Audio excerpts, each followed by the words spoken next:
Hello, and welcome to another edition of Garden Chores, the Comox Valley Horticultural Society. Today we're at Darlene's place, and she's going to show us how to prune clematis. Darlene. Good morning. When you go to the store to buy clematis, you'll probably get it in a long, almost like a milk crate container. So when you bring it home, dig a hole about 18 inches around, put good compost soil in it, and plant your clematis about 6 inches above the root level or the soil level of the milk carton. Just here's an example.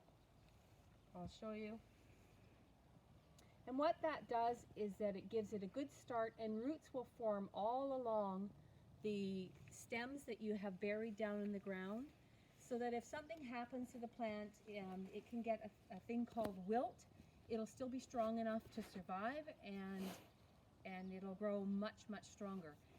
Clematises come in 3 categories, A, B, and C. Check your label to make sure you know which one it is. A clematises, you don't prune. They just go along your fence and carry on, and you don't have to do anything with them. A B comes in 2 classes, a B1 and a B2. Some bloom on the new growth and the new and old growth. And a C class, you prune every single year. They do recommend that when you first plant a clematis, the year after you have planted it, prune it regardless whether it's an A, B, and C. That will strengthen all your roots, and you'll have a really, really healthy plant.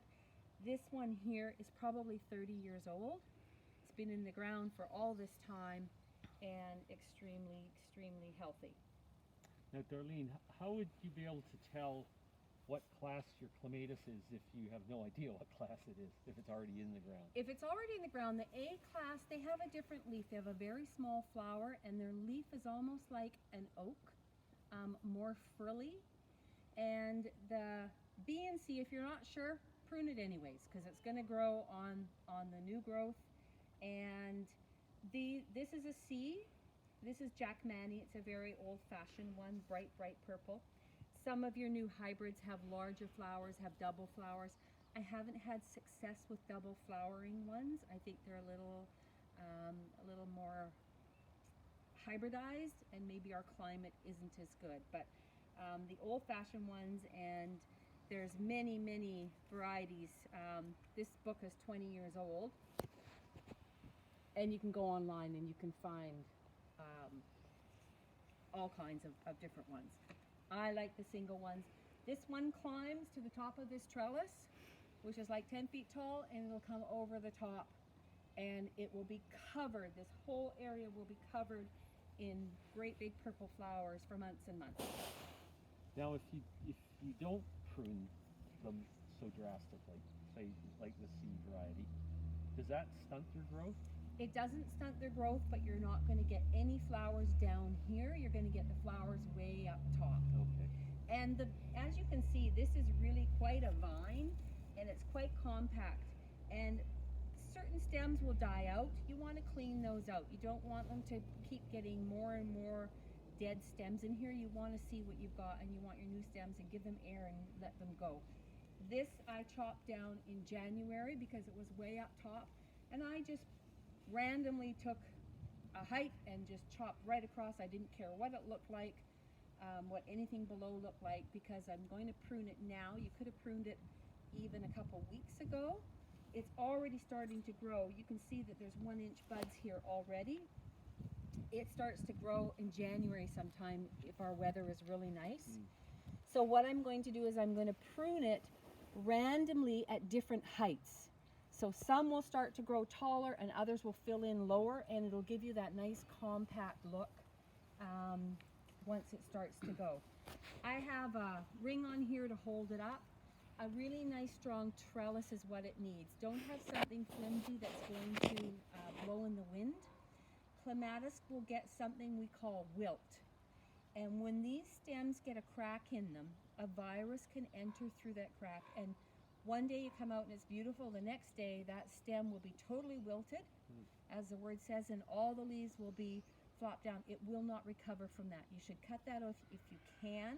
Sometimes they're so intertwined you can't, and then you might panic. Your whole plant may do that. Don't panic.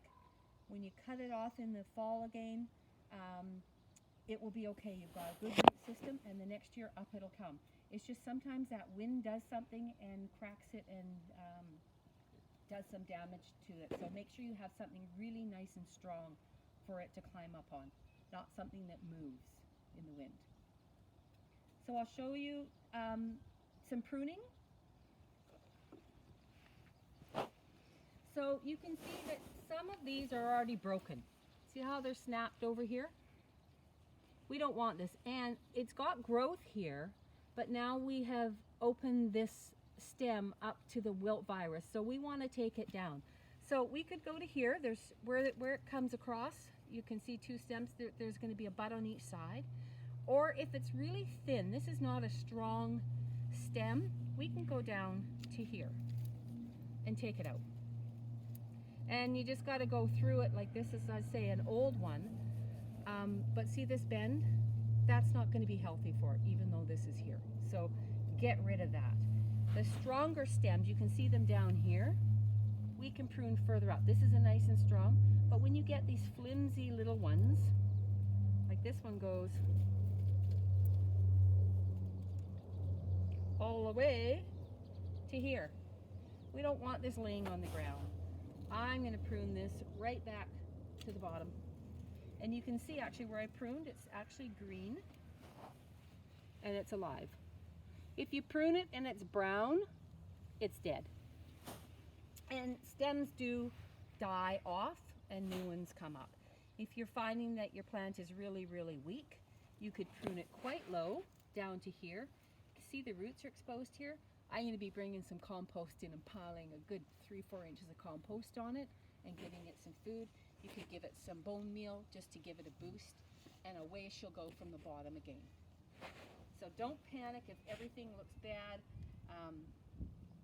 This time of year when you come out, prune it lower if you think it's not healthy, and it will respond and come back up from the bottom. They're really forgiving plant.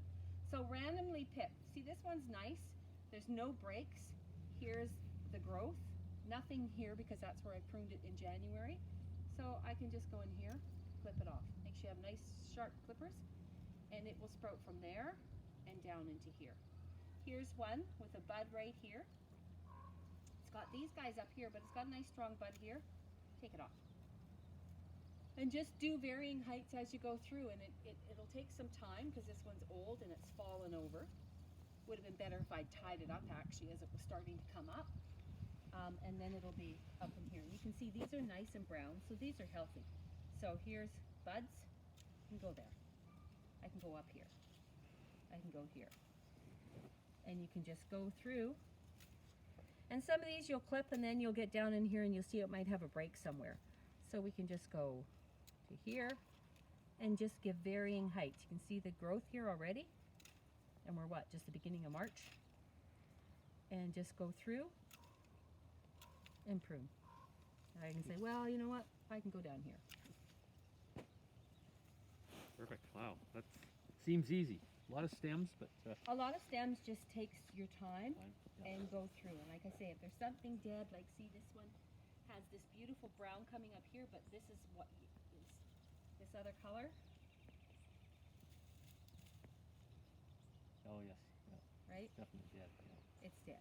This is growing here, but it's not as strong, and because it's all bent over, I'm going to try to straighten it up so that I can get it to go up here, and I'll tie it this time.